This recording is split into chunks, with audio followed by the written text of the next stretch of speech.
Welcome to our second episode of Checking In. I'm your studio host, Oren Stewart. Stay tuned. We'll be right back.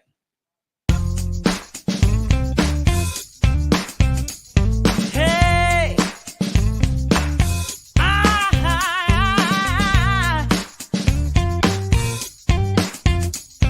Yeah! Hey!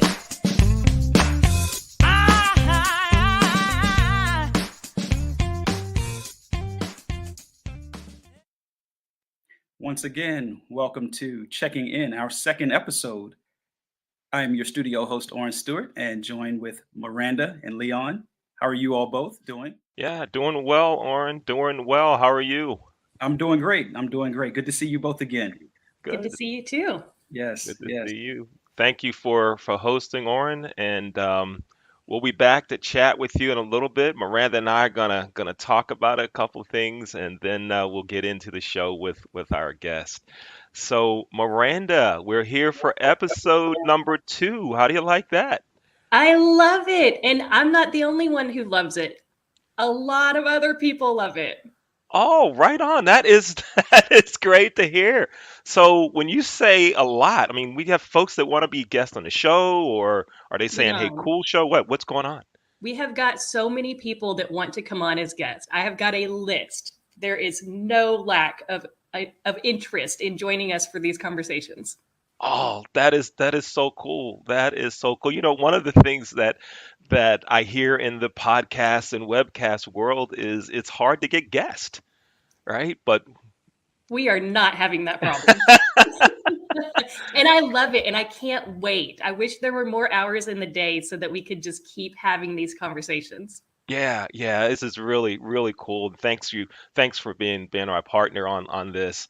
It's a really exciting thing to do. Thank you. Thank you for coming up with this idea because apparently it's in demand. Yeah, yeah, that's great to hear. We had our first guest, Brian Barker, on our first episode, and I too got some good comments about the show and the content and things that we talked about. And looking forward to having a great conversation today with our guest, Michelle Russin. Let's bring her on Awesome. into the show. Hey, Michelle, how you doing? Hi, I'm doing well. Thank you all so much for having me. Yeah, it's great to be here. So, Miranda, you've known Michelle longer than I have. I just met her like 2 weeks ago, and somehow we started talking about seafood and crabs. We'll get to that later because that's not important right now. Miranda, why don't you go ahead and give us an introduction of Michelle, and y'all chat a little bit, and I'll chime in. Sure. So, Michelle, jump in and correct me if I'm misremembering any of this, but I believe we met at a hospitality student graduate conference. I can't even think of what year it was. Yeah, it was quite a long time ago, but yes, that was the first time we met. Your research had inspired me back when I was in a master's program.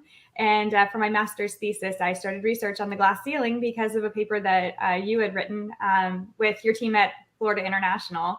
And so I wanted to continue it on in the restaurant industry. So yeah, I was so excited to meet you at that conference. Oh my God, that's so flattering because we in academia, we write these papers and they go into journals and I don't know that anybody ever reads them. So that's great to hear. Yeah, Michelle also, I had the pleasure of being on her doctoral dissertation committee. So I was able to witness firsthand her excellence and just the amazing things that she's doing. Yeah. Oh, that's great. That's great. And Michelle, you're at what school are you at now? At California State University at San Bernardino. All right. And how long have you been there? This is my first semester. I'm a brand new assistant professor this semester. I just finished up my dissertation in May. Yeah, congratulations to you. Thank you so much. Yeah, now tell us some about your dissertation.